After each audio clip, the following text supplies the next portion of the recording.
This short video will help you make sense of what we mean by longer-term practitioner-led action research, or PLAR. My name's Claire Collins, and I'm the research lead on the emCETT Practitioner-led Action Research programme. For a thorough overview of what we mean by PLAR, see the video from our first webinar for this year's programme, which took place in October 2014 and was led by Jim Crowther from the University of Edinburgh. You can access this webinar here, and you might want to pause this video now so you can write this web address down.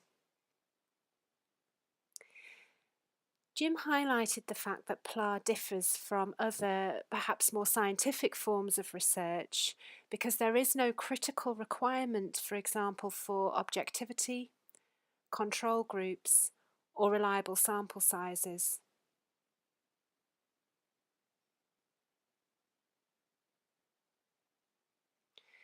The real strength of PLAR is that it's valid because the research is carried out in situ, and the researcher is both the subject and the object of the research.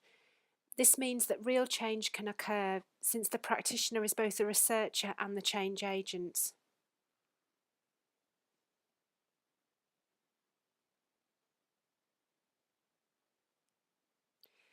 A key feature of longer-term PLAR, as the title suggests, is that it's carried out over time. So it could be that you repeat the same research activities in year 1 and year 2 with a different group of people. Or it might be that you follow the same learners or practitioners as you move from year 1 to year 2 of your study. This latter process of following the same people over time is called longitudinal research. Whichever way you approach this, longer-term PLAR should lead you to more reliable findings than a shorter time frame can provide.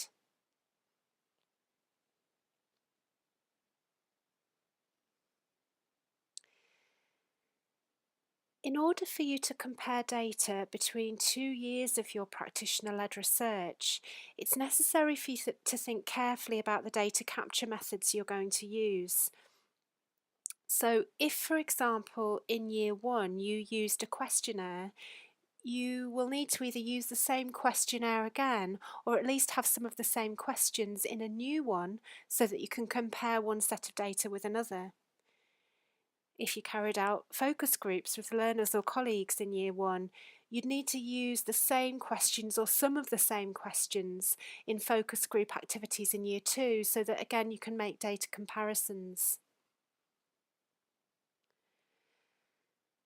It is possible that you'll want to do things differently this year and that your variables will not be the same as you move into the second year of your research. For example, perhaps you previously worked with learners who were in their first year of study and now you want to follow them into the second year. You might have asked them how included they felt in your organisation and noticed that their responses change over time. In this example, it would be important to stress that the learners you worked with were no longer new to their surroundings as a possible explanation for their changed feelings. In other words, a variable has changed, and you need to ensure you make this clear when you present your findings. As another example, if you were investigating learners' views about using maths in their vocational area, in your first year of research, you might have worked with learners studying an arts-based course such as drama. These learners might have been attracted to their subject area partly because of a perceived lack of mathematical content. If this year you decide to work with learners in, say, a joinery setting, these learners may have had a good awareness of the maths requirements of the course prior to starting.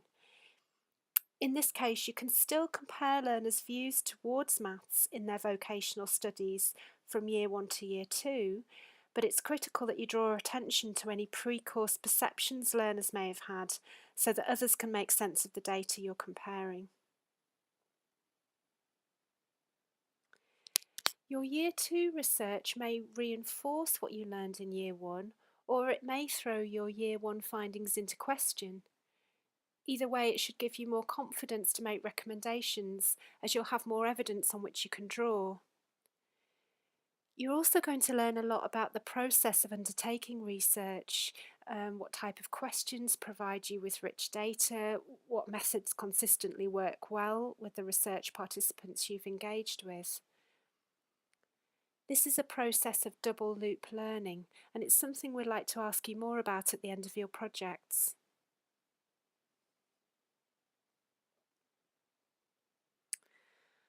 So let's go through some steps you're going to go through now that you're embarking on your second year of research. Firstly, you need to identify what you would like to investigate in more detail or depth. Are you going to carry forward all of your research questions for year one, or just a selection?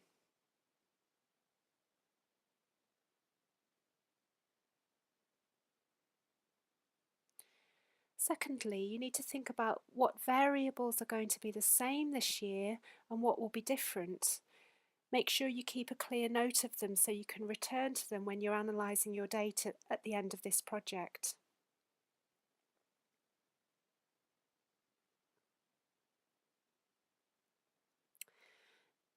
Next, you need to think, is there anything that you would like to ask this year to help you make more sense of your year one findings?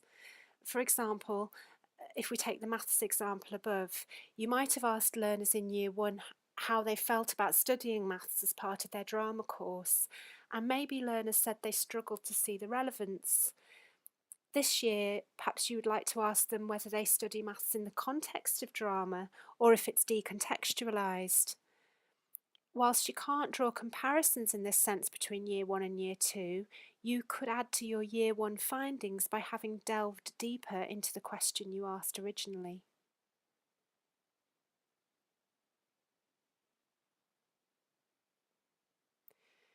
So finally, you need to think about whether you're going to use the same data capture methods or different ones.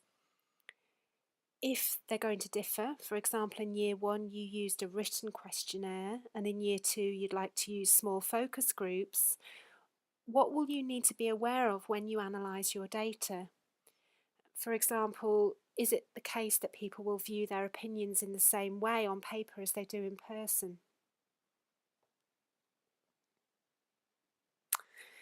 So, you're going to continue to get support from your regional advisor throughout your project.